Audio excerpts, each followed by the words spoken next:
अस्सलाम वालेकुम viewers, I am Mohammad Ibrahim on the platform of dimensional physics. Students, आज हम डिस्कस करेंगे experimental diffraction technique.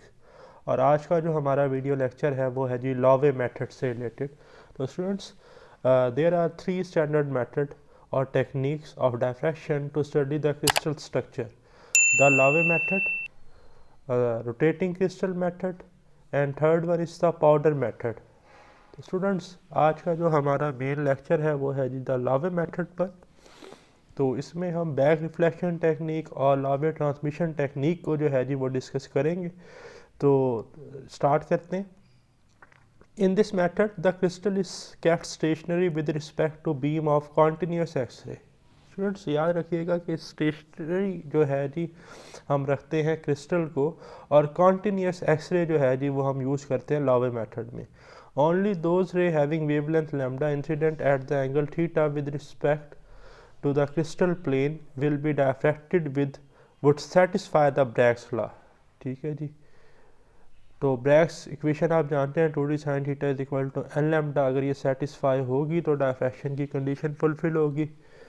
So the Laue method consist of 2 basic techniques. First one is the Laue back reflection technique and second one is the Laue transmission technique. तो सबसे पहले है जी लावे back reflection technique. अब ये simple थी student, हमारे पास जो है जी वो लावे मेथड की अरेंजमेंट है जिसमें ये एक एडजस्टेबल माउंट है। ठीक है जी, जिसके ऊपर ये आप देख रहे हैं स्टेशनरी क्रिस्टल है। यहाँ से जी ये हमारे पास कोलीमेटर है। ठीक है जी, विद अ पिन होल जहाँ से कॉन्टीन्यूस एक्सरे में से गुजर रही हैं। ठीक है, ये एक फोटोग्राफिक फिल्म है बैक रिफ्लेक्शन के लिए कि वो एक्सरे जो इस क्रिस्टल से रिफ्लेक्ट बैक होकर यहाँ पर पैटर्न बनाएंगी। ठीक है, कुछ जो हैं वो यहाँ से डायफ्रैक्ट होंगी। ठीक है, और ये जो फॉरवर्ड फोटोग्राफिक फिल्म है यहाँ पर ट्रांसमिशन पैटर्न जो है वो बनेगा। तो in this technique the beam of X-ray is reflected back in the direction close that of incident X-ray. Experimental arrangement is shown in figure. A source of X-ray is used to produce a continuous X-ray. These rays are collimated into a narrow beam by a tube. This beam of X-ray falls on a crystal mounted in a holder. The rays are diffracted backward and then strike on the photographic film placed in front of them. So, the front of photographic film is covered with a thin sheet of material which is opaque to visible light. Opaque means blur to visible light, but is transparent to X-ray.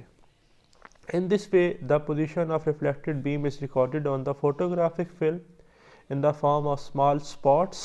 ठीक है जी, each spot represents the reflection from the crystal plane. Film A is used, जैसा कि मैंने बताया था जी लावे back reflection के लिए ये वाली फोटोग्राफिक फिल्म है, तो इसे फिल्म ए का नाम दिया गया है, तो ये यूज्ड होगी। अच्छा, तो the back reflection X-ray pattern of manganese pattern is shown in figure. ये जी मैग्नीज का पैटर्न है फॉर लावे बैक रिफ्लेक्शन। ठीक है जी, जिसमें आप 6 फोल्ड सिमेट्री देख रहे हैं, 1 2 3 4 5 6। ठीक है जी, the symmetry axis in manganese. Therefore, this method is specially used for determination of symmetry of the crystal। ठीक है जी, तो लावे बैक रिफ्लेक्शन टेक्निक से हम सिमेट्री जो है वो कैलकुलेट कर सकते हैं। सेकेंड वन है स्टूडेंट लावे transmission method. In this case the diffracted X-ray that pass through the crystal are studied. In transmission technique, we have to use crystal of very small thickness। याद रखिएगा कि हम वो क्रिस्टल यूज़ करते हैं जिसकी थिकनेस जो है वो बहुत ज़्यादा कम हो। So the size of crystal must not be a greater than 1 millimetre.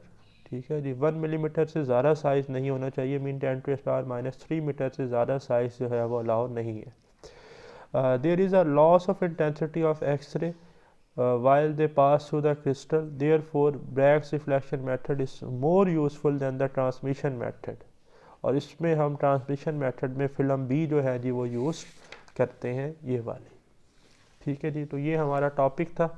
मिलते हैं नेक्स्ट वीडियो के साथ। अल्लाह हाफिज़।